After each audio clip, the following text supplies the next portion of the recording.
Hey everyone, Kyle once again.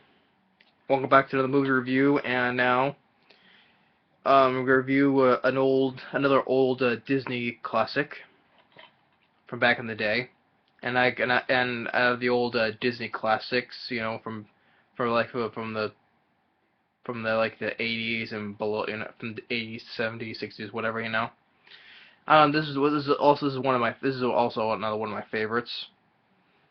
But I'm making, I think I mentioned I'll put this. I think I mentioned that on this on my I put this list on my favorites top favorite Disney films, I believe. And this one I'm reviewing, The Aristocats. And this is only the one disc set, not two disc set. But the Aristocats, released in December of 1970, and what can I say about the Aristocats? I always enjoyed it growing up, Especially, and if anyone knows the Aristocats, mostly famous for that song, everybody wants to be a cat, And like, it was released in 1970, but looking up, saying that this film was like the last film. This was like the last film that was approved by Walt Disney before he died in 1966, before this film was released. So I guess Walt Disney approved of getting this film made, but they died in 1966, and this was released in 1970. So yeah, but yeah, but no, so Walt Disney, well, at least Walt Disney approved of that, and and with that, this one had been going to be a great classic, Disney classic. And the film got a lot of good reviews, and it was a box office hit, I said on a budget of $4 million, made like $55 million, and has a 7.1 on IMDb, and has a 66% on Rotten Tomatoes. I thought on Rotten Tomatoes could be a little more higher on Rotten Tomatoes, And also I thought that there was never a sequel, there was never a sequel made. I thought there was talks that there was gonna be a sequel made, but then if they did, they canceled it. If I'm wrong, I think that was the reason. But there was never a sequel to this ever made. Which is too bad, And then getting into the story, it starts in Paris in 1990. 1910. 1990. And it lives in this old lady who's in a rich house. Her she has a house cat and her three kittens, which the mother cat's name is Duchess, and has her three children, Marie, Ta Talaus, and Berliz, I think. Oh, the names are. Two boys and a girl. Marie's the only which is right there. The three little kittens right there. And there's Duchess. And this with the woman plays Madame Adelaide. That was the old lady's name, who lives in this big house, and her butler Edgar.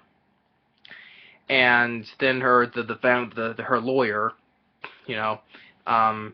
is preparing her will, when she passes it, so she's getting her will be made out, and when all this is going on, Edgar, is in his room, ironing his pants, and he overhears that about it, and she's leaving all of her stuff, to her cat or kittens, instead of leaving him with nothing, So therefore, that Edgar, he takes it upon himself to get rid of Duchess and her kittens, So he goes into makes his plan to makes like this soup or whatever, and puts like some sleeping stuff in there, and they all fall asleep, including the mouse that's living there. Was it a roofer?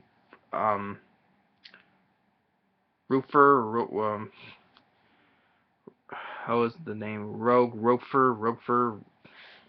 I'm sorry for how the name is pronounced, which is that's the mouse, and also really enough that Sterling Holloway voices the mouse, and I think he was the original voice of Winnie the Pooh in the 1977 original film, and he has a little bit, and he falls asleep as well, and so Edgar, he goes and puts them in a basket, and drives them away as far away as he can to get rid of them, And while he's driving, he hears two hounds at this windmill farm. They hear him. Like was it Napoleon as the hound, the first, who's the smarter one. He can hear what's coming. It's like, sounds like a motorcycle. You can describe exactly what it is by hearing it, and his other friend Lafayette, So they attack Edgar, and which is a funny chase, which I do like that scene, but they lose them, which he left some of his things behind, but he manages to get away, while during that struggle, the basket bounces out of the sidecar, attached to the motorcycle into a riverbank, and they all wake up to why we're all the way out here, So when it's middle of raining, and until the next morning they hear someone singing, which is another cat, Thomas O'Malley, like what is it how do you sing how did they start singing there's a Thomas O'Malley the alley cat, and he wants to help him out to help him get back into town, and so they get on top of they get on top of a truck, that Thomas distracts the driver, and so they can sneak into the back, And while they're driving, the driver sees him from the rearview mirror and chases him out, And they're on the railroad track, and the kittens, they started playing choo-choo, on top of the track until the actual train comes, and they start go down underneath them, still on the bridge, on the pillars or whatever, And Marie suddenly falls in the river. Thomas jumps in and tries to save her, He saves her, but he's like drowning as well in the river, and you get the two geese, the names one's Amelia, and was it? And the one starts with another. Hey, give me a second. Amelia and Ab.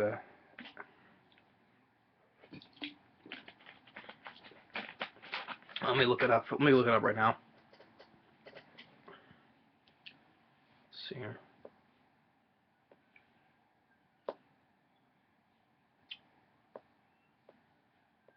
Because I apologize for doing this, but I just want to get the names. Yeah, Amelia and Abigail. They're those are the two geese, and they save Thomas, and they really follow the limited town, by walking, the way they walk, like geese, and to meet them, to meet with another, was it their uncle or whatever, another geese who gets kicked out of a restaurant, And then then after they say this, they say their goodbyes, whatever, and they go back to another neighborhood that meets with Thomas's best friend, Scat Cat, and his buddies, playing music, and they're all. Then that's where they start singing the song "Everybody Wants to Be a Cat," Everybody wants to be a cat. Which is always a classic Disney song and scene to watch, So they spend the night there, and back at the house, when even before that, when the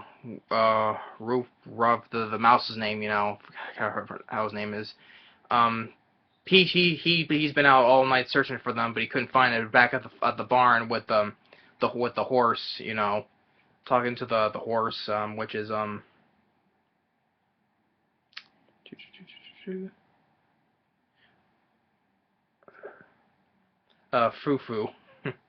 And the other geese, the old geese, the uncle, the drunk, which is also the drunk, which also the geese, which is also the drunk as well. Uncle Waldo was his name.